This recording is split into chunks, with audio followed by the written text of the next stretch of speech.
Good morning. Welcome to Cowtown USA Outdoors. This is Rick Damouth, my pal Bill Cooper, and my buddy Brian Wilson. Welcome to Cowtown USA Outdoors, guys. Thank you, sir. Hey, it's always fun to be here, man. Cowtown USA Outdoors. Don't get no better. That's got a ring to it. Well, it's all this is all about outdoors. No matter what direction you're going to go here, whether it's on the water or on the land. And I heard the other day they were coming out with airplanes, so it'll be water, land, and sea. Lord, I'll be fishing. Can you imagine Mr. Wilson getting on an airplane flown by me? I'd be. Oh Lord. I would never do that. No, what the heck? I better call my insurance guy and check on my life insurance policy.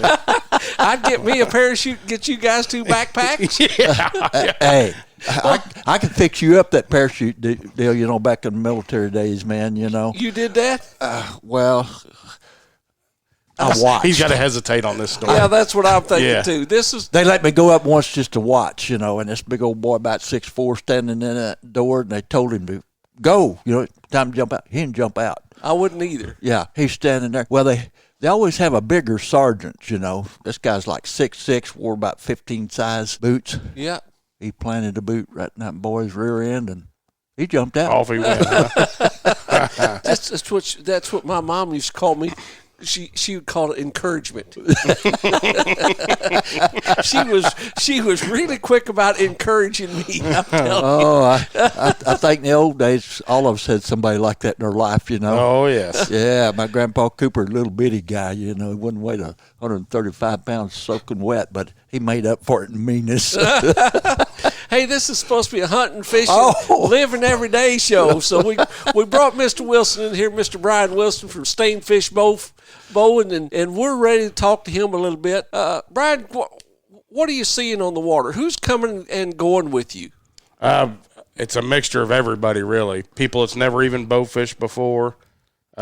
People that are real seasoned bowfishers are just traveling. Yeah. I mean, we honestly get all ages. Everything. He really does. I follow him on Facebook just religiously, man. Yep. And I'm always so envious, He's a young fellow, and he goes like a maniac. I mean, for example, how many days and nights a year do you spend on the water? One boat last season run 222 trips, and then my new boat, that black boat I got from Rick here, the first year it was on the water, it run right at 300. Oh, my That's goodness. in a year. Yeah. In a short season. Yeah, in a short season. Yeah. Well, I'm envious. I don't get on the water near that much. But he's talking about people that come. If you'll check out the photographs he posts almost every day. Every day. Every day, man. Those people are having so much fun. And I've seen them from little bitty guys, up to guys like me that's probably too old to pull a bow anymore. I've even had people from other countries. Denmark. I had some the other day from Australia. That's incredible. Yeah. What's the draw? I mean, something different. They see the pictures and videos of us doing it at night and during the day. Yeah. But 90% of the people want to go at night. They want to experience that, just that being out in the dark and seeing things you don't get to see. We'll run you whatever time you want, but that dark with the light focus, you'll see stuff there in the nighttime that you'll never ever see in the daytime. I had a group the other day from New York City, the city. Yeah. We was on Table Rock Lake, and we pulled around to this one yard that, there's a house overlooking you, and I got to look, and I thought, well, their pups are out here, and then I knew what it was. It was foxes. Yeah. So I hollered at them, and we was real quiet, and we was able to get like 20 yards from them fox pups. They just sat there and played around on that little old beach there at 2 o'clock in the morning right in front of us. And that's incredible. They'd never been around nothing like that their entire life. Yeah. People from New York, was they saying, "Hey"? Oh, my goodness, yeah. Yeah. And they think we got an accent. Yeah, that's what they kept saying, that you're hard to understand. It's like, no, you are.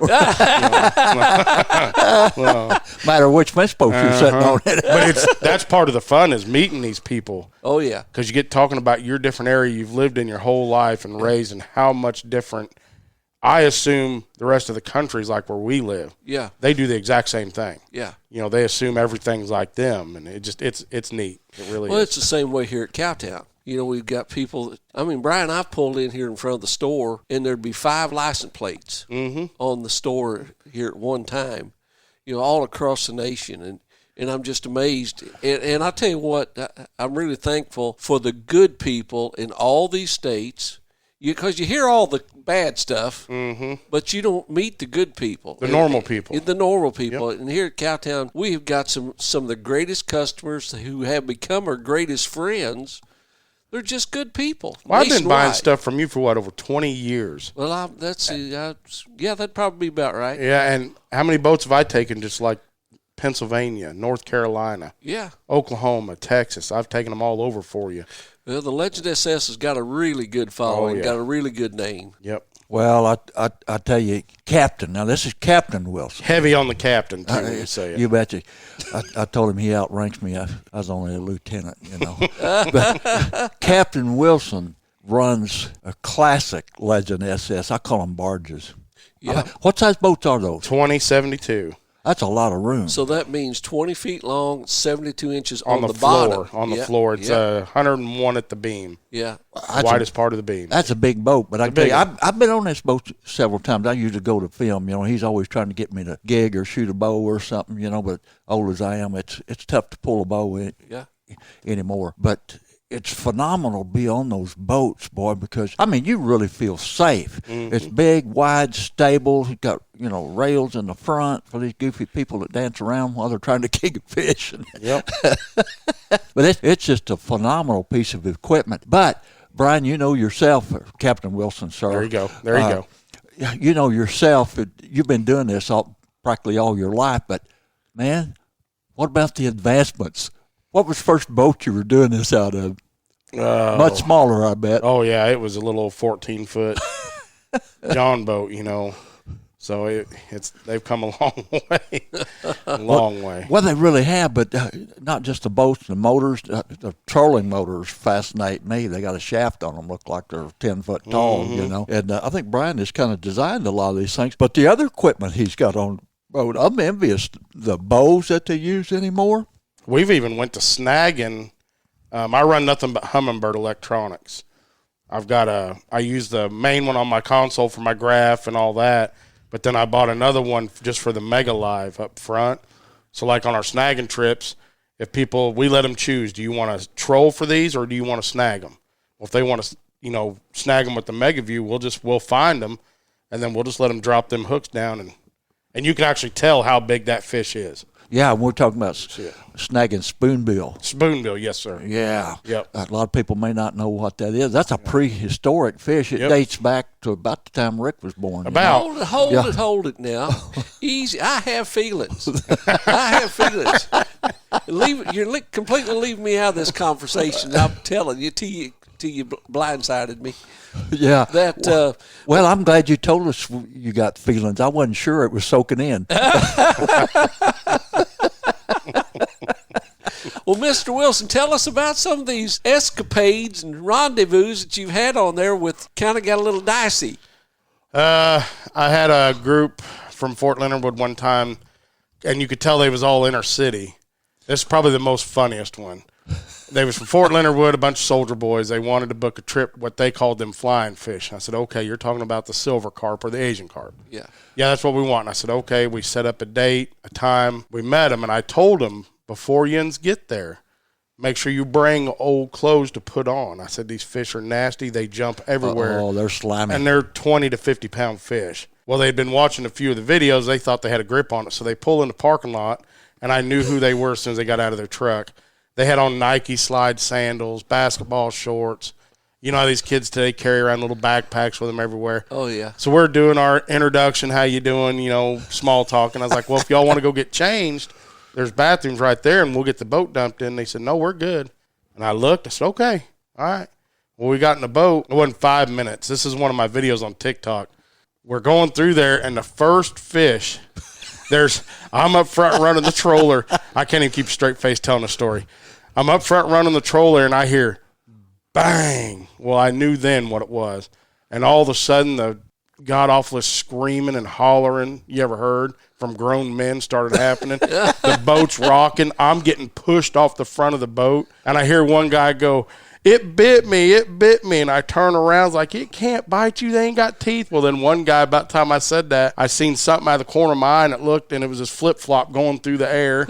These grown men that we give guns to help protect our freedom are dancing around this boat, man. They had that stuff all over them by the end of the night, but I never laughed so hard. Now, that sounds like a wild, wild tale, but coming from Captain Wilson, I know it is absolutely true. Oh, well, guys, yes. I tell you, we got a ton more stories to get out of Captain Wilson here, but we need to take just a short break. We'll be right back. Okay. Hi, guys. Rick Damouth at Cowtown USA. Welcome back to the show. Got Mr. Brian Wilson here with Stainwater Bowfishing and my old buddy Bill Cooper. We thank you for coming back and staying with us.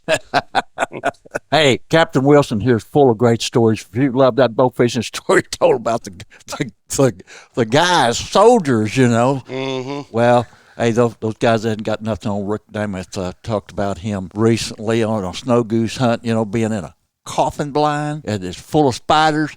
You never heard anybody. He squealed like a 6-year-old girl. So you tell them soldiers next time you see them, they ain't got nothing on Rick Damouth. Anybody that wants to take you hunting and mentions anything about a coffin, don't do it. Do not do that. That ought to be a red flag to anybody. There's key words in every sentence. There is. And you overlooked that. Coffin blind was one of them. Yeah. And then the second word was spiders. You know, you're laying there in that coffin blind, and you're trying to be quiet because they're telling us. They said, now these geese got eyes like turkeys. If you bat an eye, they can see you. So I'm laying there, and I mean locked onto the sky, watching for these geese coming in there. And then all of a sudden you start seeing spiders dropping down out of these corn stalks and hitting you on the neck and running down your shoulder and your back. Oh, my gosh. Only made one mistake in that whole deal.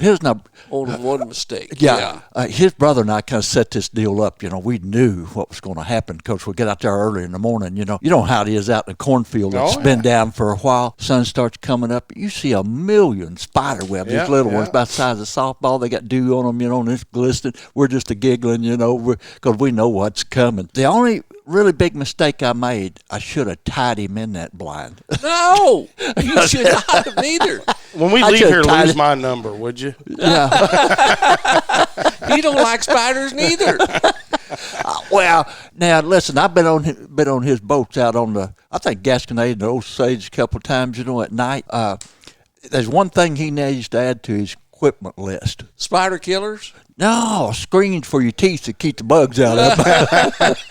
Bugs is one thing. Spiders is a whole nother. I keep a big old bag full of triactin on the boats, what I tell everybody. And they're like, what's triactin? Triactin like a man. They'll be gone after Triactin like a man. Well, it's just like your soldier boys, you know, they're as tough as they come, and you got them squealing. Yeah, so. yeah. Well, you got to expect a few things when you're out there on the river at night, and we've seen all kinds of stuff. Man, we've seen deer at night. It's an adventure is what it is.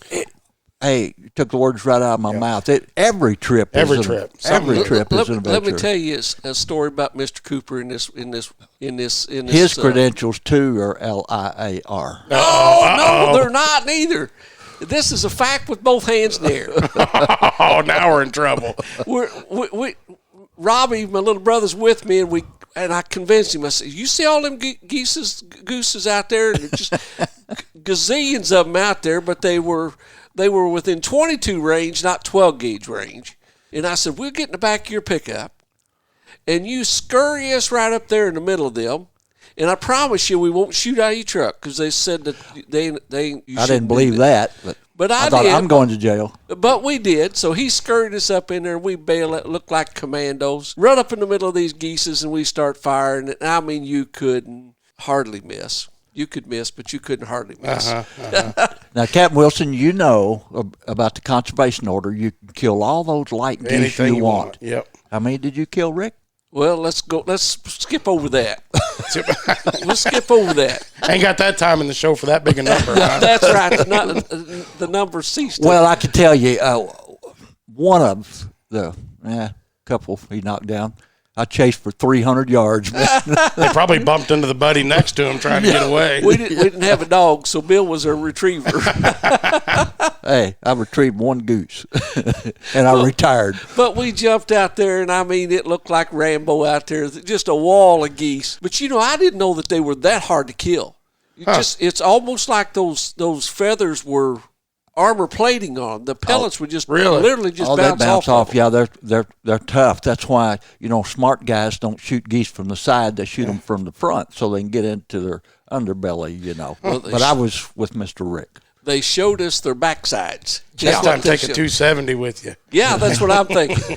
Yeah, a guy needs one of those automatic 270s or automatic 223s with an automatic 12 gauge on the 10 gauge on the bottom. Yeah. Well, if he ever commits to going again, I'm going to fix him up, because during that season you can. Take the tubes out of your gun. You can put extension tubes. Yeah, they let you break the law on purpose for it. Yeah, they really do, because they want to cut that population in half, and we haven't put a dent in them in the last 25 years. Millions of them. So many of them are destroying their own habitat. But I figure I can get Mr. Rick here automatic shotgun, semi-auto, and put an extension on it. Now, he can have 13 shots. Now, I see this coming because I've seen it happen before. I saw like a 250-pound boy one time. He raised up, and I filmed the whole thing. He sat straight up, and geese right on top of us. I mean, 10 yards over us. 13 rounds he had, 3.5 inches. High brass shells. He'd shoot and hammer him down. When he pulled that 13th shell, I think he was out the bottom of the coffin blind.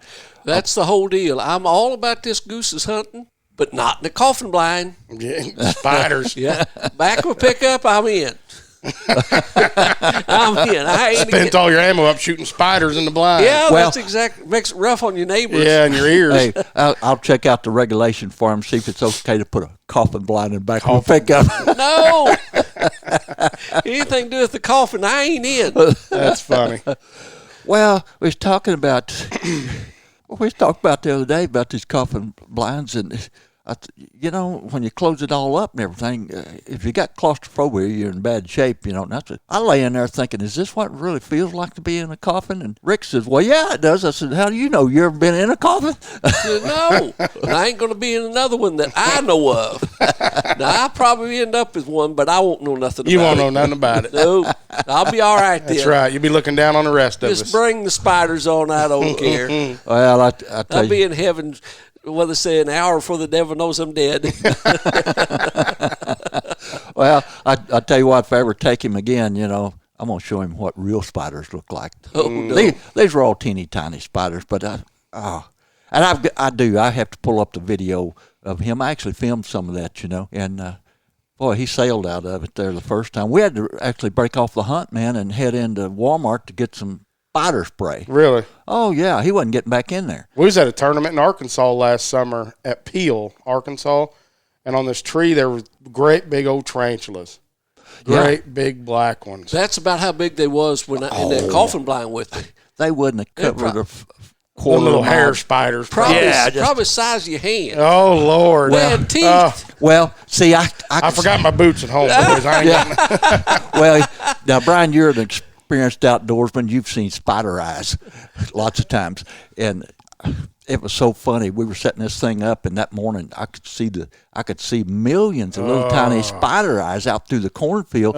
And Rick, he didn't pay attention. He didn't know what they were. And I thought, man, it's not going to be any time that I hear the first squeal, and boy, was I dead on. It wasn't long at all. He really did squeal like that. That'd have been funny. 6-year-old girl. Well, guys, I'll tell you what, this one's up. We'll be right back. Yeah, don't leave us. Let's go there in our minds. Go there in our minds, boys. What do you think about I that? think you've lost your mind, spider guy. Welcome back to Cowtown USA Outdoors with Bill Cooper and our special guest, Brian Wilson from Stainwater Bowfishing. He's special, all right. You spend much time out on the water as he does. It'll make you special. He probably rode the same bus you did, the short bus. Hey, I tell you what, if we'd been on the same school bus together, we'd have brought some life to it. That's fact. We'd have had a sack full of spiders like you'd never seen. Well, let's talk about yesterday. He said he rode the short bus to school. He rode it so long, by the time he was in the 4th grade, he was the bus driver. Oh, promotion. Absolutely right. But hey, Brian Wilson, I tell you what, now you're talking about dreams and all that kind of stuff. I guarantee you, this guy. Now, be honest, Captain Wilson, do you dream about bow fishing? Yeah, sometimes. Yeah, sometimes. Yeah. The trips I'm going on and stuff like that, yeah. Did you ever dream that the business would be as big as it is, do as good as it does? Absolutely not. Nope. I started this just for a hobby of mine. Yeah. Maybe like make a little bit of money, but well, that's what Cowtown is. Yeah. Started it with. I mean, we were doing horses, so I started selling horse trailers. Yep. Wow. And we started doing power sports. Well, I was riding ATVs and stuff at that point. Yep. Boats, same way. Hey, it's amazing though how things develop, and I tell you, Brian is a type. He don't brag on himself near enough, so I have to do it for him, Yeah. But it started in a 14-foot John boat, and it's honest truth. Right before COVID hit, a dear friend of mine, Larry Whiteley, who wore about 14 hats with Bass Pro Shops, and he kind of semi-retired, 3 years ago maybe? Mm-hmm. And as soon as he retired, Branson got a hold of him, wanted him to be their outdoor ambassador, and they couldn't got a better human being in the world. Well, Mr. Whiteley and I have been pretty close over the years, and he'd heard me talk about Brian Wilson. He gives me a call. He said, "You think you can get that Wilson guy and his crew down here? We want to start a new rave in Branson. We want to start Bowfishing. We want that to be another attraction." So we went down. Boy, they put us up in a fancy, fancy motel. I don't think none of us really knew how to act. Yeah. But we were there 7 days. Yeah. Running trips day and night for them. Yeah. Well, now I'm talking about the original trip, Oh, okay. Yeah. Yeah, and we were trying to film a bunch of stuff. Yeah. It got stormy and blew us off, They said, well, we want you to come back so we can get some good shows out of this. And then COVID hit. Yep. But you hooked up with them again. That was at the Association of Great Lakes Outdoor Riders Convention. Captain Wilson got invited. Oh, yeah. I can see that. And so from a 14-foot John boat to doing stuff, to promote Branson, Missouri, and 2 full crews. And that happened in a period of how long? 4 years now. Wow. Almost 5. We're rated in the top 5 of outdoor activities in Branson right now. That's great. That's awesome. That's great. We was Charter of the Year in 2022 in the state of Missouri. How long you been running the Legend SS boats, Brian? 20 years. 20 years. I've had, off the top of my head, probably 12 of them. Yeah. And I always go back to them because I don't get rid of them because they wear out. I get rid of them because I'm getting bigger. Or I need different upgrades, and it's just easier just to get a new one. Yeah. Well, I've watched you, Brian. I know that sometimes it takes a while to build a boat for you because it seems like every time you get a new one, you've thought of something else additional that will be real functional on your boat. Is Cowtown pretty good working with you about that stuff? Every time. They got pretty good craftsmen here. Oh, yeah. They'll sit down with you. They'll help you build your boat. And then when it comes in, they walk you through everything, and all that kind of stuff. So now I gotta ask you, are you kind of like Johnny Morris, down at Bass Pro? He's famous for changing things. Yeah. No, not here, really. No. Yeah. So after they get it built, you don't have to change too much. Nope. No, sir. Well, buddy, that's pretty cool. But what are some of the over the years some of the changes that you've made? We go to bigger. They're not really live well, but they're kill boxes. Float pods on the back of the boat, just odds and ends, different things. Wash down pumps, it's a must in our kind of boat. Yeah, absolutely, because I know there's a lot of mess involved with these big carp and gar, and if you're talking about those Asian carp, man, they're the slimiest thing I've ever seen in my life. Yes, sir. Plus they poop all over everything. Everything. And now that brings up an interesting question because safety has got to be paramount in your business. That's number one. Yeah, and I know you've got it all figured out, but are the coatings on the decks and the bottom just because of this sliminess issue sometimes? You could slip and fall and hurt yourself pretty good. Yeah, we actually use a cork-lined liner in our boat. Well, now the one boat I got, I'm getting ready to have the C deck put in it like they offer up here. But I'm getting my logos and stuff like that cut in it. But our front decks it's a cork liner is what it is. Mixed with a special paint that's non-skid. A grinder almost can't take that stuff off even. Really? So, yep. Okay, so that keeps people on their feet. Yes, sir. Well, boy, that's absolutely paramount, again, I say, in your business because, man, I'm sure you got good insurance coverage, but I'd always worried about mishaps, Oh, yeah. Because I've been out there long enough. I've fallen out a few boats. A few of them. Yeah, I've had a few clients fall out, but that's their fault, not mine. Absolutely. But things can happen. But Brian, I'm intrigued. Gosh, it's been 2 or 3 years since I've been on one of your boats, but I was intrigued by the bows then. Is there a particular brand of bow that you're using for bow fishing? For our clients, we use nothing but PSE. It's a D3 model. They take a beating and they just keep going. Our personal bows are all Oneidas and RPM lever bows. Yeah. But all of our client bows are all cam bows, Right. So. And what kind of poundage do you have those set at? We can go anywhere from 50 down to 20 on them. 50 down to 20. Yeah, it takes 2 seconds to adjust it for you. Yeah, don't take long. Yeah. So you can go down to 20 pounds. Yes, sir. Well, you may find me back on your boat. I'll be right up there with the 10-year-old kids, Yeah. Well, I'm kind of in my second childhood, But I got to tell you, man, I envy you a little bit and admire you a whole lot because you're kind of a hero of mine because I was bow fishing long before you were ever born. Oh, I imagine, yeah. Grew up down in the Missouri boot hill, in the swamps. We had a bayou that come right by our farm, and my daddy kept in the springtime would have a winter wheat field in the lowest part of the farm, and when the Mississippi River started flooding and backing up those bayous and then up the farm ditches, guess what? Yeah, carp killing and gar killing time. Fish would just come to those winter wheat fields by the thousands. Mm-hmm. But the cool thing about it was, we both fished in the daytime, and never dawned on me you could do that at night, Yes, sir. But this was muddy water, but quite often in those winter wheat fields or soybean stubble, whatever, water just be sometimes not a foot deep. And we could see these big old 30, 40-pound carp, buffalo, and gar with their backs sticking out of the water. Yes, sir. But I only had one major fault.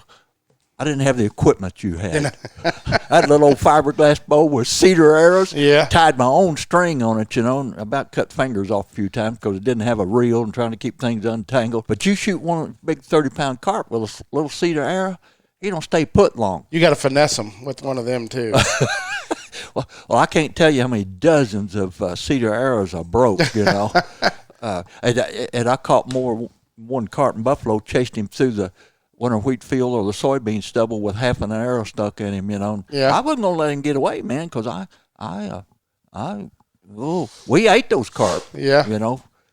Big ribs like beef ribs, man. Oh, yeah, you cut them ribs right out of a big buffalo right when they hit the deck of the boat, cut them out. Yeah. And throw them on your smoker. Yeah. Pretty good. Well, my dad kept a big old butcher knife, just razor sharp. I think he could have shaved with it. We'd get those big carp and buffalo, and he'd slowly cut the scales off of them and then butcher the fish and chop them up, But I got to tell you, this is one of my favorite stories of all times. But right up, we lived down a dirt road, and up the gravel road, I don't know, half, 3/4 mile, was a black family that, and we called her Miss Genevieve. I can't even remember their last name, but Miss Genevieve was a tremendously awesome cook. Us boys would walk by her house on the gravel road just to smell the cookies and that sort of thing, Once in a while she'd be gracious enough to give us a cookie. But she heard one time I was getting these carp, and we was killing a lot of them in the 5, 10, 12-pound range. And Miss Genevieve caught me on the gravel road one time walking. She stops, and I had my little buddy with me, and she said, "Hey, you boys, I want y'all to get me some of them carp." Said, "Give you a quarter piece."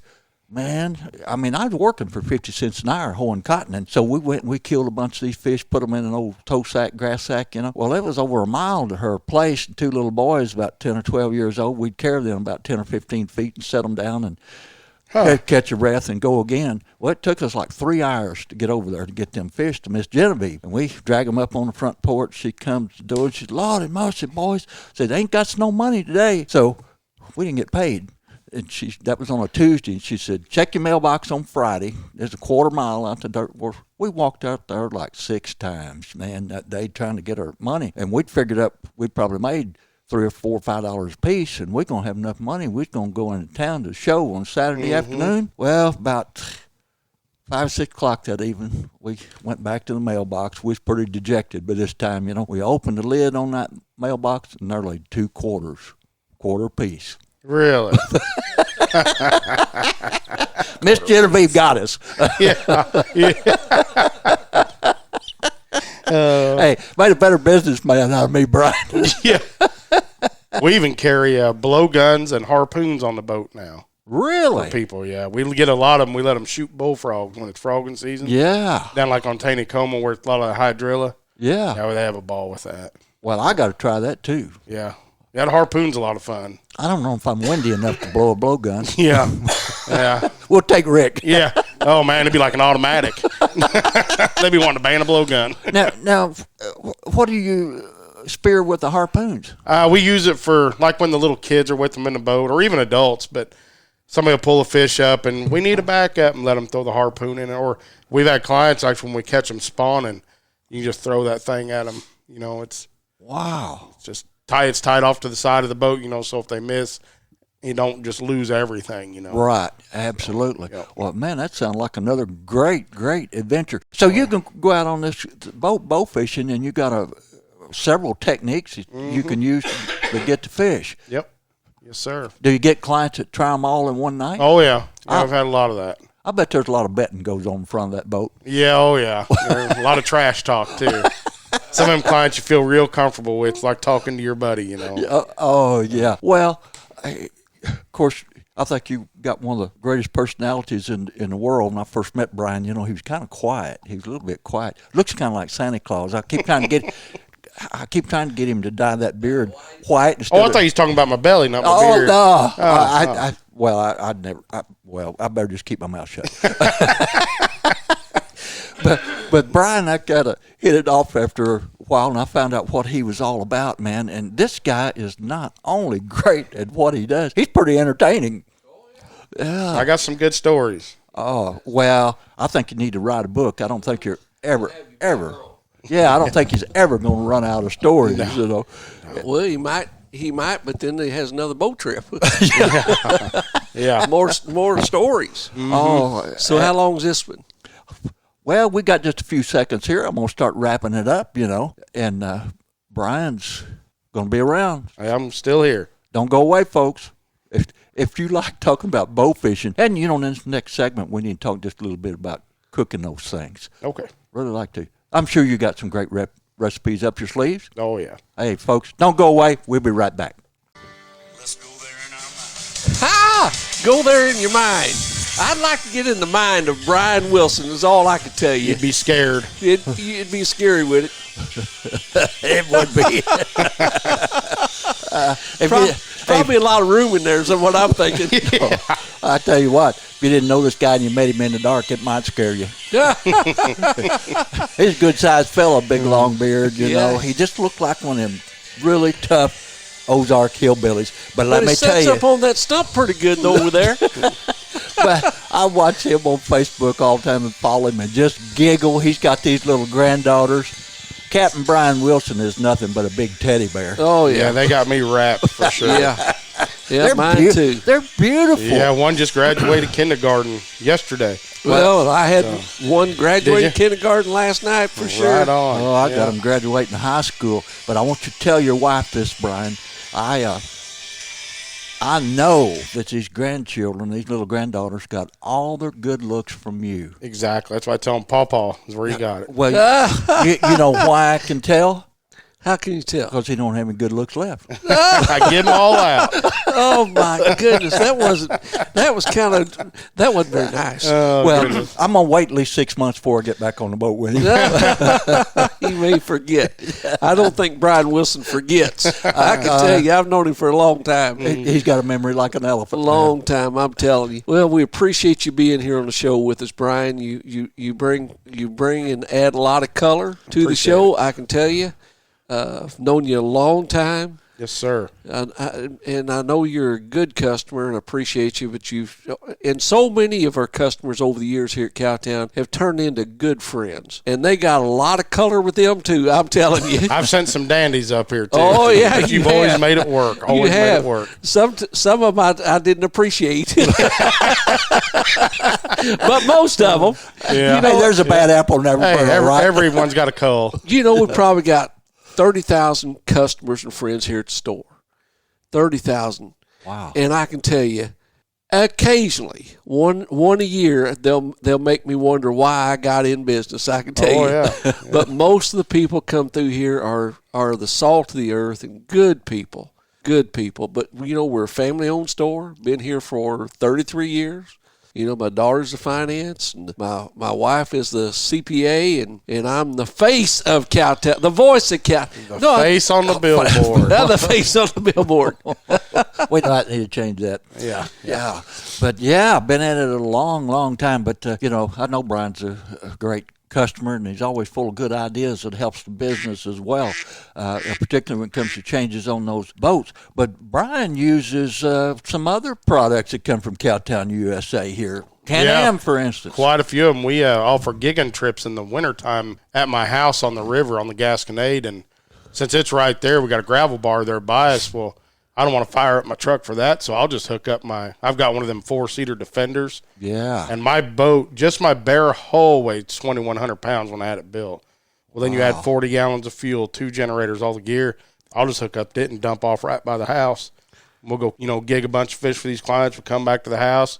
We skin them up, and if they want to stay longer, I don't mind cooking them for them, Wow. So you're using a Can-Am to put your boat in the river? Yeah, and it does it without fail. Wow. Well, you figure that weight of the boat, because the bare boat, and then that motor's going to weigh probably 600-700 pounds. It's 812 pounds. 812 pounds. You're talking about 3,000 to 4,000 pounds. Oh, yes. Behind your Can-Am Defender and able to put it in the river. On a gravel bar. On a gravel bar, That's even more difficult. Oh, it is. I promise you. That's, that's really good. My truck will sink where that thing won't. That's why is that I right? use it there. Yeah. Now, is that a 4-wheel drive machine? It's 4-wheel drive, and then you can also, it's got limited differential. You can lock in or out on it. I got doors. I got the cab. Got heat. The only thing I don't have is AC.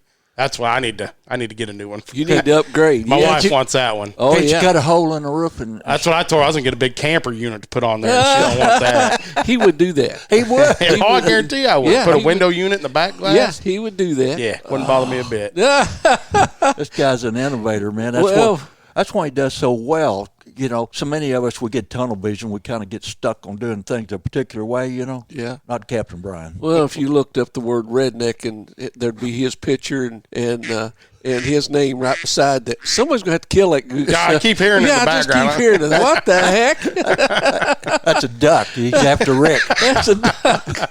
As long as there ain't no dadgum He's a cousin to that goose you killed. tarantula. Take me out wild goose hunting and put me in a crib full of tarantulas. Oh, goodness. I tell you, you got to get this guy out on the boat. Yeah. Yeah. We went gigging. We've been there. there. Yeah. Well, let me tell you this real quick funny story, man. Now, wait a minute. Hold on now. I've been with some shady individuals on the water, okay? And I've been caught in a few predicaments. Well, Rick calls me, you want to go gigging? He said, come up to my place. So I went up there, and we get in his boat, and we push off. Well, he lives on this, or he's got this property on this real nasty-looking shoal. And we start floating down. I thought, well, anytime he's going to go up the river, Next thing I know, we're boom. Boom, boom. And, of course, that legend hole, it's just taking the beating, floating down them rocks. And we get to the end, and I look up, and I told his son-in-law was on the front with me, there's no way one of us is going to get out of this trip without wet feet. Somebody's going to have to pull this boat up this shoal. We went down there, started sticking fish, and he ended up idling that. Of course, we was zigzagging it like a figure eight all the way back up that shoal, but he made it back up that thing without us getting wet. I could not believe it. Really? I've had lots of practice. I wouldn't have floated my boat off that shoal for nothing. Hey, he was one of the guys that helped build the Ark. He knows a little bit about it. Oh, my goodness. Guys, I've been running those gigging boats for a long, long time. I'm telling you. I've had to walk up a lot of them shoals a lot, too. I didn't want to do it that night. That's not fun, particularly in cold weather. Oh, yeah, it was cold that night, too. Then we got chasing them big grass carp out from the spring. Oh, yeah. Yeah. Yeah, we had, my son-in-law had a ball. Yeah. Oh, I was just mad. You have to go see my son-in-law. It's John Willett up there at Dave St. Clair Ford. Go see him. Good old boy. Goose, go I see bought my him. truck from him, in fact. Tell him Brian Wilson sent you. Yeah, give you a big discount. Yeah, I'll bet. Probably escort me off the property. No, he's just going to add a little bit more to that tax form whenever you. Well, you guys, I tell you what, this is just a barrel full of fun. Talking with you guys, but I still got questions about that Can-Am now. Now I know you wear the boats out, you wear the Can-Am out, but that thing's good for a little bit more than putting your boat in the water. Oh yeah, I pile my grandkids in it. A lot of times, me and my wife, we just take off on a day ride, throw the cooler in the bed and take the doors off on these nice days. And we'll put a couple 100 miles a day in. I've actually been from my house all the way to Eminence. That's Jerome. From Jerome, Missouri to Eminence. Come out at Bee Creek. Wow. Wow. Yeah. How many miles is that? Oh, I have no clue. Long ways. No clue, yeah. That's got to be close to 100 miles one way. Oh, it's over that. Yeah, I think it's over that, yeah. I bet he's a speed demon, too. He's one of them guys like to feel the wind blow through his hair. Yeah. You got hair on your head? Oh, yeah. Yeah. Whiskers. Got more hair on his jaw than I got on my top of my head. But he sets up on that stump real good. Sets on a stump real good. Yeah, he does. He's kind of large for an elf, though. Takes a pretty big stump to hold me. I just broke a chair in your boat salesman's office earlier, in fact. Oh, is that right? I went to stretch back after I got done with my coffee, and I think they set me up on that deal. Oh, is that right? Oh, you shouldn't have told him that. He'll add that price to your next boat. One chair. But these Can-Ams, one of the great things I like to use them for, and Rick loans me one once in a while. I'll use them. Wow, you heard that duck quacking. I've even used them duck hunting, man, deer hunting, turkey hunting, all that sort of thing. But they're great around the farm and ranches and gardening, man. I love to have one when it comes garden time. Food plot season. Hey, that's even better, man. You can haul all that fertilizer and seed. Put your little har behind it and a little you got attachments to go with those things. Oh, right. Yeah, we do. We do. And then, I mean, if you're going to put a food plot in, why we got in the tractor business. Yeah. You know, the number one tractor in the world is Mahindra tractors. Now, I'd love to tell you they're the number one selling tractor here in Crawford County, but I can't tell you that. You know, they're the number one tractor worldwide, number one tractor in the United States, and we got them here at Cowtown to put those food plots in. So get ready. You have to start early to get that done. But I'll tell you what, Brian, the next time you come back, we want to talk to you about your trapping. Trapping. I've heard some stories of Brian Wilson's trapping deals. Hey, probably all true, too. But all truth. All true. Little credibility for the Mahindras. They've been made for a long, long time. Wasn't it Mahindra that made the Willys Jeep for World War II? They still do. They still do. Isn't that incredible? They're still building. It's called Roxor, and they moved in the United States, hired 300 people in Detroit, built a shop up there or manufacturing plant, still building Willys here in the United States. Wow, that's just an incredible story. And it's worth looking up just to check out the history of that. Roxor. Of course, I love the old Willys Jeep. We used them in Vietnam, man. Great piece of equipment. Nothing like them. Folks, right here at Cowtown USA, you can get about anything you want. Anything. To do with outdoors. Hey, hope you enjoyed it. See you next week.